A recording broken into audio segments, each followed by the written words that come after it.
Hi guys, Brian from Boas here. One of the most frequent questions I get from newbies to the boa hobby is, what is the best type of boa for an absolute beginner who's never kept a boa before? Today I'm going to discuss what I feel is the #1 choice of a boa for an absolute beginner, as well as a few other types of boas which might be suitable for beginners. I'll also discuss where you can get these boas and touch base on a type of boa which I feel is not an appropriate species for beginners. If you find this video helpful, please be sure to subscribe to the Boas YouTube channel so you don't miss out on any of my upcoming videos on boa care and breeding. When I think about the best boas for beginners, there's a number of criteria that are necessary. And the first is that the animal should be pretty simple and straightforward to take care of.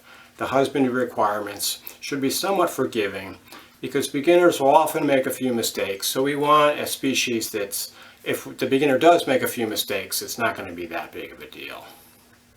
The second is the temperament. Most beginners want an animal that they can take out and handle and admire its muscles and its beautiful coloration, so we don't want something that's going to be aggressive. In addition, beginners need to be able to manage their snakes and take them out of the cage.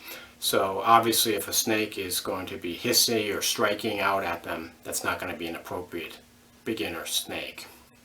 The third criteria is the price. I think many people new to the world of boas are probably going to be somewhat surprised by the prices of some of the higher end locality and Morph Boa constrictors. These can be well into the thousands. Most beginner boa keepers probably want to spend about $100 or so for their first boa.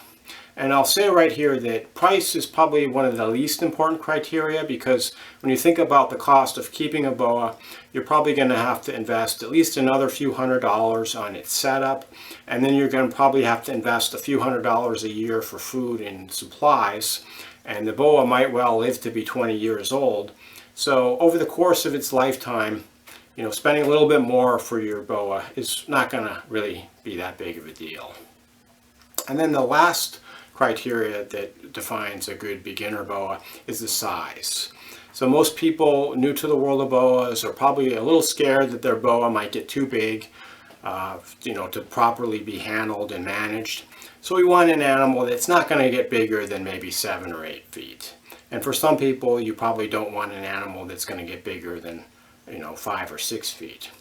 So with that in mind, I came up with this brief list of appropriate boas for beginners. This is the boa which I would recommend for the vast majority of first-time boa keepers. And this boa actually has multiple names. It's known as a common boa or a normal boa. It's also known somewhat incorrectly as a Colombian Red Tail Boa, or just a Colombian boa. And scientifically it's known as a boa imperator. It does not have any definitive locality, although most of these boas are primarily Colombian in origin. Many of them are mixed, and there's no stated definitive locality. And so this is an example. This guy I actually know is a pure Colombian boa, so I didn't have any just normal pet boa type animals. This is of the Coupe's Pastel bloodline, which I know is pure Colombian, but a lot of the normal, common pet store type boas look pretty similar to this guy. And so this boa, as I mentioned, is the most common boa you'll find in pet shops and at reptile shows. And overall, it's just a really good species for beginners. They're really easy to take care of. They're very hardy in their requirements and somewhat forgiving if your husbandry isn't, exactly on point. They're great to take out and handle. You can see he's just kind of chilling out. They don't try to get away and escape like some colubrids, like rat snakes. And unlike ball pythons, they do interact with the owner. So they don't just sit there like a pet rock. So they're a great pet boa. They will wrap around you, they show off their constriction, but they don't squeeze too hard and cut off the circulation. And overall, they're just a great pet species. This was my first boa that I ever had, was just your normal, common Colombian type boa of uncertain ancestry. Another advantage of your normal common garden variety pet boa is that they're beautiful to look at. So as I mentioned, this is a selectively bred Coops pastel bloodline, which has the pastel coloration, but a lot of boas of unknown bloodline will also show these beautiful colors. Lots of different shades of yellow and pink and orange and purple. I've seen quite a few different looks in just your normal garden variety common boa. So if you shop around, you might be able to find one with a color and pattern that really looks beautiful to you. And you can often find some that do have red in their tail. In fact, even in some cases, quite a bit more red than this guy has. Which brings me to a point I want to clarify. One of the most common things you see discussed on the online forums and Facebook is that someone says they have a red tail boa, and a lot of the boa keepers get very angry and they write all these nasty, disparaging comments. Oh, that's not a red tail. And I think this is really sad because we have boa constrictor, the true red tails. We have boa imperator and other types of boas, which sometimes have some red in their tails. So if somebody has a boa that's not a boa constrictor and it has some red in their tail, to me that's a red tail boa. But it's not a true red tail, but it's a red tail boa. And I just don't understand why people get so bent out of shape when somebody claims they have a red tail boa when it's just a common Colombian boa imperator. Anyway, I'll get off my soapbox. But getting back to the suitability of this as a beginner pet, these animals are also ideal in terms of the size range. A typical large adult is going to be about 7 to 8 feet long. Occasionally they can get bigger, up to around 9 feet or so. But if you feed them on a slow grow feeding regimen, if you don't overfeed them like a lot of people do, they're really not going to get that big. This guy is 6 years old and he's about 5 feet long, and he'll get a little bit bigger than this. Where can you get your normal common garden variety Colombian red tail type boa? Well, you can get them in a number of places. You've probably seen boas like this just at your local pet shop. And you can buy them at pet shops. It might not be the best place to buy them, especially if it's a chain pet shop, because they're probably going to pay quite a bit more money and probably get less expertise. If you have a local, like a locally owned pet shop where people really know what they're talking about, I would recommend more supporting that than one of the chain pet shops. In addition, you'll probably pay somewhere around $150 to $200 at a pet shop for one of these normal boas. Whereas if you go to your local reptile show, you can probably find one for quite a bit less. In fact, I've seen normal boas going for as little as $25 at reptile shows. Often people have a morph project and it's a recessive morph, so they generate a lot of normal looking boas, and often they just want to unload them at reptile show. So if you go, especially on the last day of the reptile show, you can typically get a really good bargain price on one of these. Another thing to consider is that there's a lot of unwanted common boas that need homes. And many humane societies will be looking for homes for boas which have been surrendered to them. So definitely check out your local humane society. You might be able to find a homeless boa that needs a home, and giving a perfectly good boa a new home is definitely a win-win situation for everybody.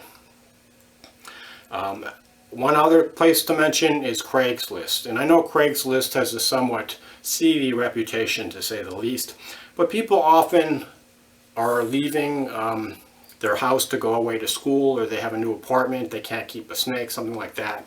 So people are often looking to rehome snakes on Craigslist, and you can sometimes find a really good deal on a really nice snake that just needs a new home.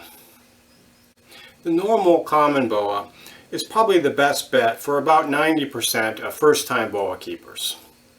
However, if you find yourself attracted to the morph boas and you like the appearance of a certain morph, there are quite a few morph boas which are going to be a little more expensive, but not that much more, and they can also be a good first-time beginner boa. So the advantage of morph boas is that these animals have been in captivity at this point for many generations. So their behavior has been fundamentally changed, and they've been selected to be better in captivity. And so typically their husbandry requirements are going to be a lot easier than their wild-caught ancestors. So this is a jungle boa, and jungle boa is a morph that's been around for quite a while, and it's got this cool looking pattern to it. Jungle boas, as well as certain other single gene morph animals, can often be found for around the $200 to $300 range.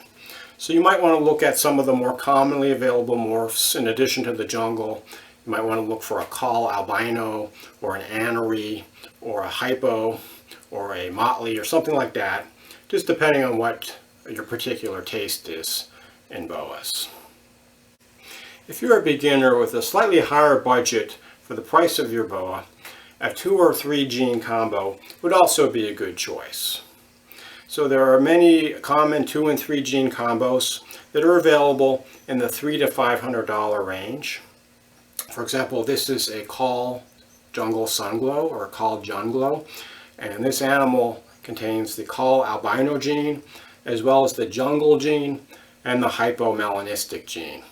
And you can see the amazing bright, vivid colors that this animal has, the bright oranges and yellows, and the beautiful, clean, creamy yellow belly. Just a really cool looking animal. So it depends on your preference. Some people don't find an animal like this appealing. They'd rather have a more natural looking animal. But in terms of the care requirements, these morph boas, as I mentioned, they've been in captivity many generations. And their care and husbandry and their temperament is pretty similar to the common pet store boas. So these animals typically, they don't have any definitive locality information. They're often a mix of different localities. But in general, they're pretty laid back and pretty mellow, and their husbandry is fairly straightforward and among the easiest husbandry of any types of boas. Some beginners in the boa hobby are also concerned that their boa might outgrow the space they have for it. But as I mentioned many times before, boas are not giant snakes, and many of them aren't even really large snakes. There's quite a few different localities of dwarf boa, including the Crawl Key boa from a small island off the coast of Belize.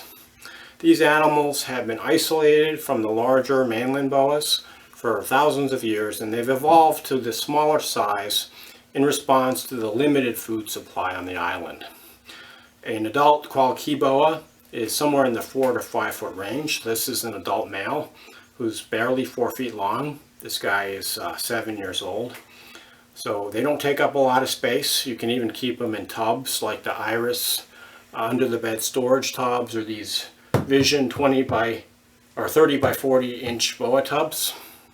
And they're also a really cool pet boa.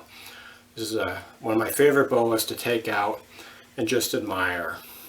So if you're looking for a boa in a pint-sized package, the Crawl Key boa might be something that you should look into. Another type of dwarf locality boa that's a good choice for beginners is the Tarahumara mountain boa from northern Mexico. And these guys are even smaller than the Crawl Key boas. The adults are typically in the 3.5 to 4.5 foot range. And this is a 10-year-old male, and he's probably a little under 4 feet long. Just not a very large boa at all. The temperament of these guys is pretty laid back. They're pretty mellow, and when you take them out, they just kind of hang out. I really like these guys, and I always enjoy handling them. So for a beginner, this is definitely a good choice. They also are relatively hardy because they're from the northern part of the range of boa constrictors in the mountains of northern Mexico. They tend to be a little more cold tolerant than many types of boas, so their husbandry is a little more forgiving. Just a cool boa for a experienced person or for a beginner. Those are my recommendations for a boa that is suitable for an absolute beginner who's never kept a boa before.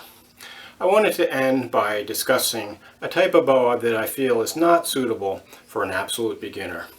and that's the true Red Tail Boa, Boa constrictor, like the Suriname true Red Tail Boa. Many people see the pictures of these animals and they're blown away by the beauty of them. But these animals are more demanding husbandry-wise than the common boa. One of the main issues with the true red tails is that the babies have very delicate digestive systems, and if fed too frequently, they'll often regurgitate their food and actually vomit up the prey item 3 or 4 days after you feed it to them. And so if you feed them again too soon, they'll end up doing it again, and then they enter this vicious cycle of constantly regurgitating food, and often they don't recover from this and end up dying. True red tail boas are definitely less forgiving than common boas as far as their husbandry. You really need their temperature and humidity right on spot, or you can have issues such as regurgitation and shedding issues and other husbandry problems. Another thing about true red tail boas is that temperament-wise, they're not quite as mellow or docile as the common boas. They're not usually aggressive, and usually they don't bite, but they're more nervous when you take them out, and they tend to squeeze harder and be a little less handleable than the common boa. So if you want to get a true red tail boa, I would definitely recommend that you hone your skills first by keeping a common boa or one of the more forgiving types of boas before getting a true red tail. And you know, as I mentioned, they are beautiful animals, but there are so many other types of boas which in my opinion are just as beautiful, so you don't need to get a true red tail to have an absolutely gorgeous looking snake. So I hope this video was helpful, and for the beginners out there, it gave you some things to think about. As always, if you have any questions or comments, you can write them below or feel free to reach out to me. Thanks for tuning in, and enjoy your boas.